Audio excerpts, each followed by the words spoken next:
সামান্য একটু ভুলের কারণে মানুষের জীবন কিভাবে ছিন্ন ভিন্ন হয়ে যেতে পারে তারই এক করুণ প্রমাণ মিলল নরসিংদীতে।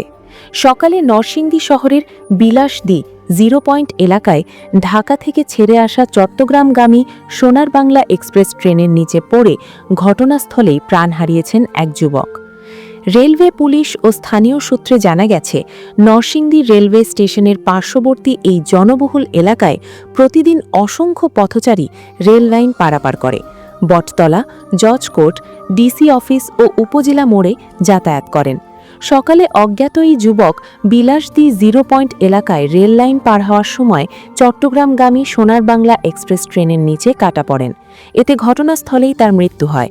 পরে স্থানীয়রা রেলওয়ে পুলিশকে খবর দিলে তারা মরদেহ উদ্ধার করে ফাঁড়িতে নিয়ে যায়। তবে তাৎক্ষণিকভাবে নিহতের পরিচয় শনাক্ত করা সম্ভব হয়নি। নরসিংদী রেলওয়ে পুলিশ ফাঁড়ির ইনচার্জ নাজিম উদ্দিন জানান, সকাল 9টার দিকে খবর পেয়ে মরদেহ উদ্ধার করা হয়েছে।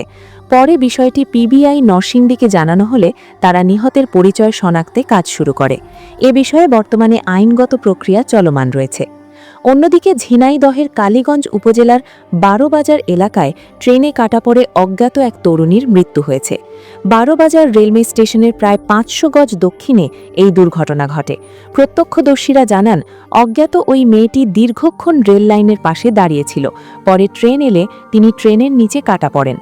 12 বাজার railway station master Mobashwer Hossain জানান, খুলনা থেকে ছেড়ে আসা ঢাকাগামী চিত্রা এক্সপ্রেস ট্রেনটি সকাল 10টার পর স্টেশনে পৌঁছানোর আগেই এই দুর্ঘটনা ঘটে। নিহতের বয়স আনুমানিক 25 বছর। খবর পেয়ে যশোরের রেলওয়ে পুলিশ ঘটনাস্থলে পৌঁছে পরবর্তী আইনগত ব্যবস্থা গ্রহণ করেছে। দর্শক, দেশে যে হারে ট্রেনে কাটা পড়ে মানুষ জীবন হারাচ্ছে, তার জন্য সরকারের কঠোর পদক্ষেপ নেওয়া এখন সময়ের দাবি। তা না হলে এই মরণ ফাঁদ থেকে জনগণের রেহাই মিলবে না। ট্রেন দুর্ঘটনা রোধে সরকারের কী করা উচিত তা নিয়ে আপনার মূল্যবান মতামত আমাদের কমেন্ট বক্সে জানিয়ে দিন। ভিডিওটি জনসচেতনতায় লাইক ও শেয়ার করুন। ধন্যবাদ।